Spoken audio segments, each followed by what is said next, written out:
Last video में हमने देखा कि ये कोफैक्टर जो है उसके दो कैटेगरीज है. It is classified into two categories. One is organic non protein substance, another one is inorganic metallic ions where metallic ion is attached. फिर ऑर्गेनिक नॉन प्रोटीन को फिर दो कैटेगरी में डिवाइड किया गया है. One which is easily separated from the apoenzyme known as coenzyme. Another part which is cannot be separated from apoenzyme known as prosthetic group. मतलब ये ऑर्गेनिक नॉन प्रोटीनियस पार्ट जो प्रोटीन के साथ या एपोएंजाइम के साथ अटैच है, अगर हम इसे इजीली सेपरेट कर देते हैं then it is known as coenzyme. और अगर वो सेपरेट नहीं होता है एपोएंजाइम से then it is known as prosthetic group. दूसरी कैटेगरी क्या थी? Inorganic metallic ion which is known as activators. यहाँ पर मेटालिक आयंस अटैच हो जाता है एपोएंजाइम के साथ and make it functional one. ठीक है, अगर हम इनके एग्जाम्पल्स देखते हैं तो देखो, एपोएंजाइम प्लस प्रोस्थेटिक ग्रुप है ना. Apoenzyme plus prosthetic group that means the non proteinous part which cannot be separated easily. Example है इन peroxidase and catalyze which catalyzes the breakdown of hydrogen peroxide to water and oxygen. अगर हम देखते हैं तो यहाँ पे हाइड्रोजन पेरोक्साइड वो break होता है वाटर एंड ऑक्सीजन में. तो हम देख सकते हैं पेरोक्सिडेज जो है it is a coenzyme. It is a cofactor where apoenzyme and prosthetic group is attached. Another example is Hemi. It is the prosthetic group and it is the part of the active site of the enzyme. Enzyme का हमें पता है active site का क्या है, जहाँ पर substrate जो है attach होता है. So Hemi is the prosthetic group, है ना. ये इसका ऐसा part है एपोएंजाइम के साथ attach है which is not easily separated.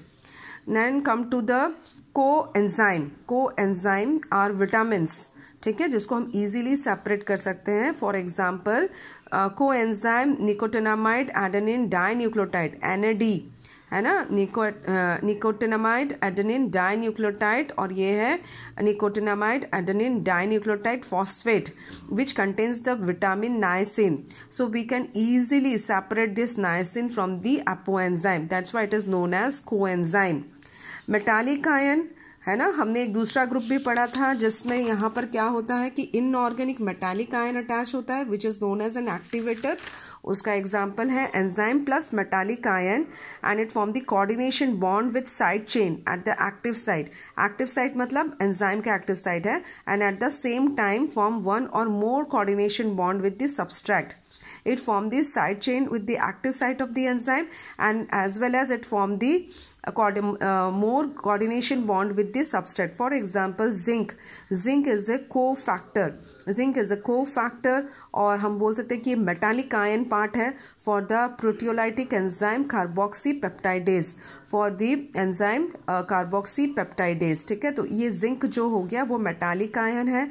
So it is the activator. Because of the presence of this zinc, this enzyme become activated. तो हमने अब तक जितना पढ़ा हमें क्या पता चला कि एंजाइम जो है वो कैटालाइटिक एक्टिविटी है उसमें. इट इन्हेंस द प्रोसेस जिस भी प्रोसेस को परफॉर्म कर रहा होगा उसको बहुत कई फोल्ड्स इन्हेंस कर देता है. And this catalytic activity was lost when cofactor were removed. Cofactor जो है बहुत इंपॉर्टेंट है. It make the enzyme functional one. Apoenzyme के साथ कोई भी दूसरा नॉन प्रोटीनियस पार्ट जो अटैच होता है वो कोफैक्टर है. अगर हम उसे रिमूव कर देते हैं then it become non functional. ठीक है.